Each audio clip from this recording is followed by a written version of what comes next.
Lethal difficulty is brutally hard, especially with random teammates without mics, but it can be beaten. I'm going to show you my best in-depth tips for how I stayed alive and got through some lethal missions. So I'll just start off by telling you straight up, you're still going to fail some missions. Sometimes the enemy spawn RNG just screws you and you get hit by an unfair attack that downs you and ends the run, and there's just nothing you can do about it. But there are things you can control even with random teammates. If you learn this stuff, you'll definitely still get through some runs. So let's get right into it. All the gameplay clips are going to be from lethal difficulty, which I've cleared a few runs with random teammates and no comms, so I'm going to show you how right now. Use the absolute most broken OP setup you possibly can. For me, I play the tactical class, so the bolter with the grenade launcher combined with the Emperor's Vengeance perk to refill as many grenades as possible is the best setup. Make sure you take a few minutes to look up online what weapons and perks are the absolute best for the class you play. Even though we're talking about random teammates and not pre-made groups, having a good bulwark player on your team can really be a lifesaver. With random matchmaking, you'll still get bulwark players fairly often. Bulwarks are really strong because they can help you heal, and healing is one of the #1 things that's going to get you through missions because you take massive chip damage from enemy range fire on lethal difficulty. Anytime a bulwark drops his flag and you need to restore health and armor, try to do anything you can to get the execution off inside the bulwark's flag aura. This is going to let you heal up to full health even if you don't have any stim packs, and this healing can just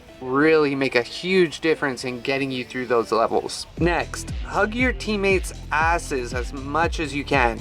Nothing is worse than needing to get your armor back and scoring an execution only to realize you're too far away and the stupid tether mechanic won't let you get your armor back from the execution. Some good players will make an effort to stay close to you and work as a team, but even if you're a ranged class like a sniper or a tactical, sometimes you're going to have to charge into battle with your teammates when you would normally want to hang back a bit more so you can stay in range for the armor tethering. Some good players will make an effort to stay close to you and work as a team, but even if you're a ranged class like a sniper or a tactical, sometimes you're just going to have to charge into battle with your teammates when you would normally want to stay ranged and kind of hang back, but because of the armor tethering, you're just going to have to stay close to your teammates and nut up and go into melee and just do your best to survive like that. This can get pretty nuanced because sometimes you'll have no armor and need to stay in cover so you don't get killed by ranged fire, so in those situations you just won't be able to stay close, but just try to use your best judgment to determine when it's worth it to follow your teammates into melee range to keep that armor tethering going. And also keep in mind that they need you to be close to them to get their armor back too, so maybe you're on full armor and you don't need to stay close to them right now, but just keep in mind like you're trying to keep them alive too. Use cover. Even in ruthless difficulty, you can kind of tank through range fire as long as you're getting your parries and executions off to refill your armor, but in lethal difficulty you have to try to use cover to your advantage. Try to isolate enemies in covered areas so you can take a few out without getting blasted away by enemy ranged fire. Get any armor recovery or health recovery perks that you can. The extra 30% contested health perk that the tactical class has really helps. You'll be taking heavy damage pretty often, so getting back whatever contested health you can helps you from getting your HP whittled down so much. Know what attacks you can do to interrupt enemies calling for reinforcements. Do anything you can to prevent reinforcements getting called on you. If you and your team are playing well, you should be able to get through a mission without getting reinforcements called on you maybe 1 or 2 times max. Any more than that and you're probably not going to make it through the mission. Share resources. You need your teammates alive in lethal difficulty. Let your teammates get executions if they need them, and set them up for executions if you can. If you have at least 2 bars of armor, start thinking about how you can set your teammates up to get their own executions. Check out this clip where I only shoot 1 grenade at the Chaos Marine to get him in the execution state, and then let my teammate get the kill so he can keep his armor topped off. Try not to waste executions by just killing the enemies without executing them. And remember, you can trigger an execution from pretty far away, so as soon as you get an enemy into the execution state, if you're somewhat close, just hit the execution button. Don't waste time rolling towards towards them or running right up to them, just hit the button and your Space Marine will automatically do the rest, and you'll be invincible the whole time, so you can really use that to stay alive in clutch situations. Try not to tunnel vision on one enemy.